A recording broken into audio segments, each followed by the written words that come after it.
At present, the Barbados Water Authority has extended an amnesty to customers whose water accounts are in arrears. That amnesty started in September and goes until the end of October 31st to be precise. What that will allow persons whose accounts are in arrears to do is to come into the authority and make arrangements to pay the arrears in installments. So they can come in, feel free to have a discussion with us, and we enter into an agreement that's mutually satisfactory. The authority has never been known to disconnect its customers at will without discussion with them. While we are aware that persons may not have paid their water bill, there are extenuating circumstances for each individual, and the financial situation right now may not be the same for everyone. So we continue to have that empathetic approach to persons with their bill payment and ask them to come in and speak with us. The Barbados Water Authority has roughly about 110,000 customers. About 60% of that is domestic customers and 40% of that is commercial customers, representing hotels, government entities, farms, etc.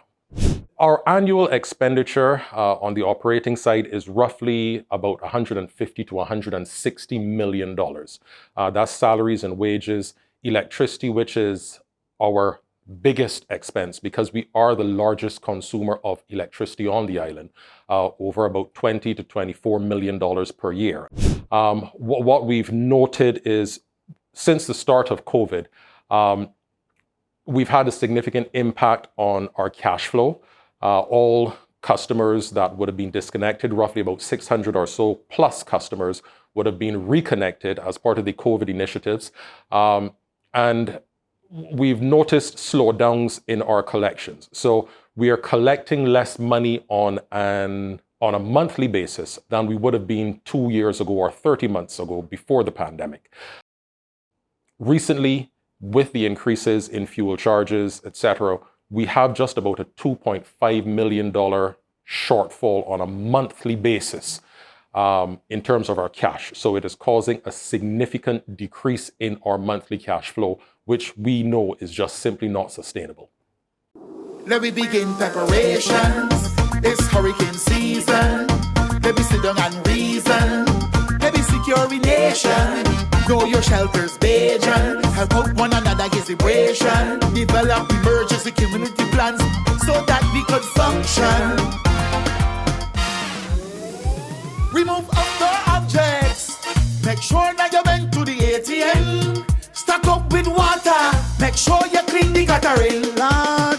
What about canned food? Make sure you got some stock up in your room. Make sure you prop up the paling and tie down the roof. Let me start to prepare real soon. Let me begin preparations. It's hurricane season. Let me sit down and reason.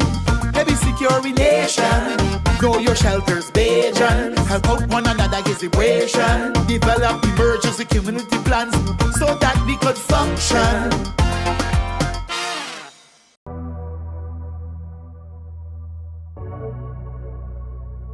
Tell me who a man spends his time with, and I'll tell you the type of man he is. Isn't it true that people become like the company they keep? I'm Chris Hurdle, clinical psychologist and certified life coach. Where do you spend most of your time? What is your emotional space like? Do you find yourself most often among people who are negative, naysayers, doom and gloom, or fearmongers? Or do you find yourself mostly among people who are positive, optimistic, calm, collected, and reassuring, who exude confidence? What is your emotional space like? Be intentional. You are the pilot of your life.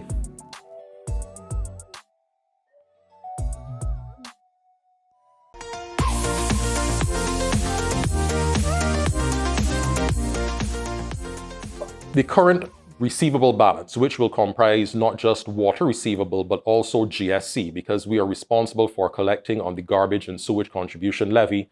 The garbage levy is paid specifically over to Sanitation Service Authority, and we keep the sewage portion of that. The total receivable figure has grown to just about $97 million in the 30 months since COVID. Prior to COVID, we would have been looking at a figure of about $60 million. So it has placed a significant strain on our cash collections. Monthly, we've seen declines. In some months, it's a little bit higher than the other months, but on average, there's definitely a decline in our monthly takings if we compare it to 2 years ago. So since the start of the collection drive, which was started in September, we've noticed an increase in traffic coming into the Barbados Water Authority. When we do a comparison, in September of 2021, we would have signed 111 payment agreements. This year, we have signed over 260 payment agreements in September. So there's been a substantial increase in the numbers. We still have a ways to go because we do have many customers who are delinquent. So 269 is certainly an increase, but we are still reaching out to everyone out there who has substantial arrears or even small arrears to come in and make an agreement to settle what's outstanding. So persons can feel free to still call the authority at 434-4292 or come into our offices between 8:30 and 3:30 in the afternoon, Monday to Friday, to make payment, or until 4:30 if they want to have a discussion with the payment agreement team. Now, what we have done in this period of amnesty is we are opening the office on Saturdays until October 29th between 8:30 a.m. and 12 noon to allow those persons who may be working between Monday and Friday to be able to come in and have that discussion with us as well. Now, there are persons, both domestic and commercial, who have accounts that are in arrears. If you are coming in to have a discussion with the authority's payment agreement team, we ask you to walk with a government-issued picture ID at that time and whatever you can manage in terms of a down payment, because the payment agreement plan does call for a down payment. And then, of course, we will work with you in terms of the installments and the period over which you will clear those arrears.